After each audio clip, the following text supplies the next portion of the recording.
নমস্কার বন্ধুরা, বগলা কিচেনে আবার তোমাদের স্বাগত। আজকে আমি পুঁই শাকের একটা রেসিপি তোমাদের সঙ্গে শেয়ার করতে চলে এসেছি।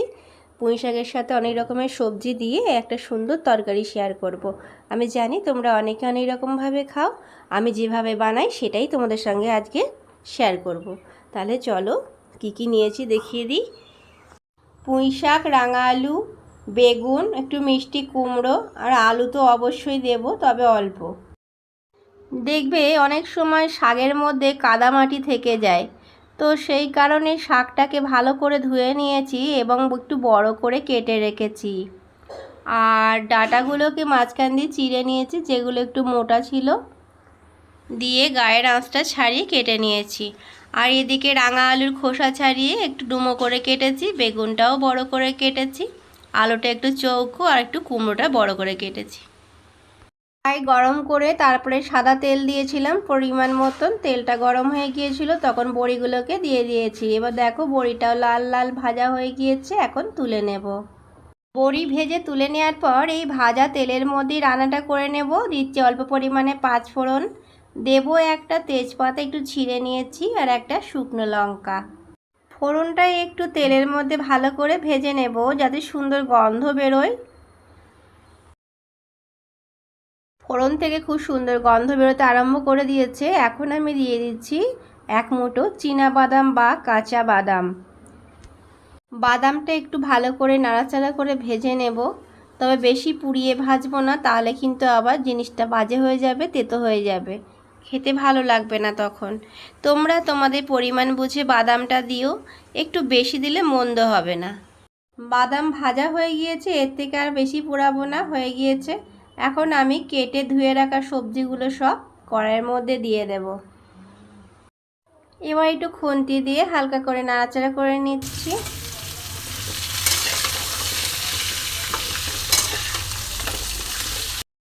এবার এই পুঁই শাকের সবজিটা বানাতে যেটুকু লবণের দরকার সেটা আমি এখনই দিয়ে দেব বুঝে। লবণটা অবশ্যই বুঝে দিতে হবে, বেশি দিলে আবার খেতে খারাপ হয়ে যাবে।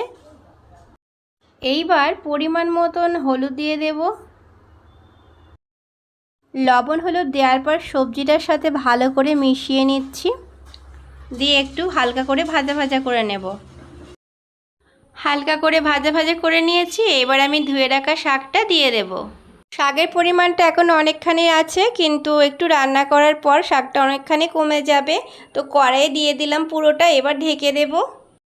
এইবার ঢেকে দিচ্ছি, ঢেকে দিলে পরে শাকটা বেশ খানিকটা নরম হয়ে যাবে এবং পরিমাণে বেশ অনেকখানি কমে যাবে।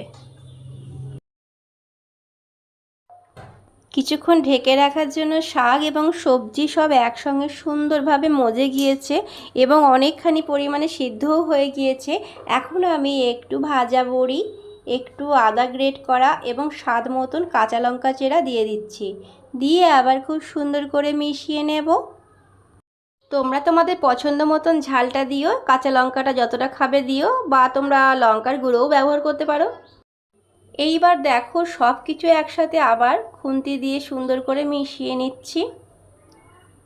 সবজি থেকে বেশ খানিকটা জল বেরিয়েছে, আমি কিন্তু কোনো জল দিইনি, এটা শাক সবজি থেকেই বেরোনো জল। তো এই জলটা কিন্তু রাখা যাবে না, সম্পূর্ণ শুকিয়ে নিতে হবে, তাহলে খেতেও দুর্দান্ত হবে। একটুখানি চিনি দিয়েছি, এতে খুব বিশেষ মিষ্টি হবে না, কিন্তু খেতে খুব ভালো লাগবে। তো চলো এবার একটুখানি নাড়াচাড়া করে আবার একটু ঢেকে দেব।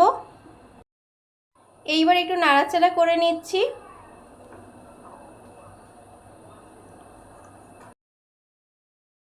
চিনি দেওয়ার পর মিশানো হয়ে গিয়েছে, এবার আমি আবার ঢেকে দিয়েছি। আরও কিছুক্ষণ আমি রান্না করে নেব, ফ্লেমটা আমার মাঝারি করে দিয়েছি।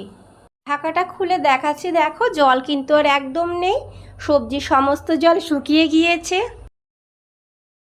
আমি এখন একটা ভাজা মশলা এই সবজির মধ্যে দেব, যেই মশলাটা দিলে পরে কিন্তু সবজির স্বাদটা দ্বিগুণ হয়ে যাবে। তাহলে তোমাদের দেখাই। একটু পাঁচফোড়ন, একটু সাদা জিরে, আর একটু কালো সর্ষে সম পরিমাণে নিয়ে শুকনো কড়াইয়ে নাড়াচাড়া করে আমি একটু গুঁড়ো করে নিয়েছি, তো সেইটাই দিয়ে দিলাম অল্প পরিমাণে। ভাজা মশলা দেওয়ার পর এখনই একটা দারুণ গন্ধ বেরোচ্ছে। ভাজা মশলাটা দেওয়ার পরে একটু ভালো করে নেড়েচেড়ে মিশিয়ে নিতে হবে সমস্ত সবজিটার সাথে। দেখো মেশানো হয়ে গিয়েছে। দেখো দেখতে কতটা লোভনীয় হয়েছে, খেতেও কিন্তু খুব সুন্দর হয়।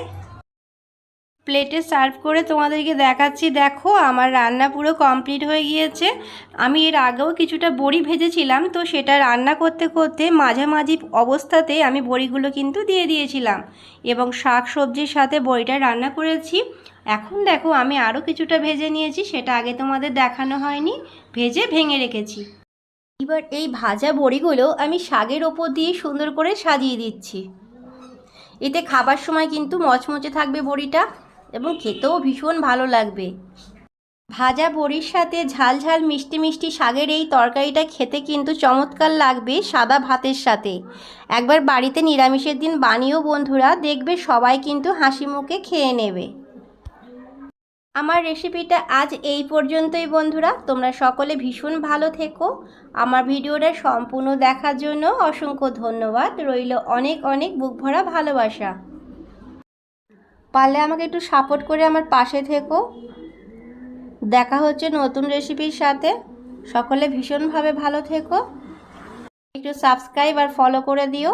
আমি নতুন রেসিপি নিয়ে আবার হাজির হয়ে যাব।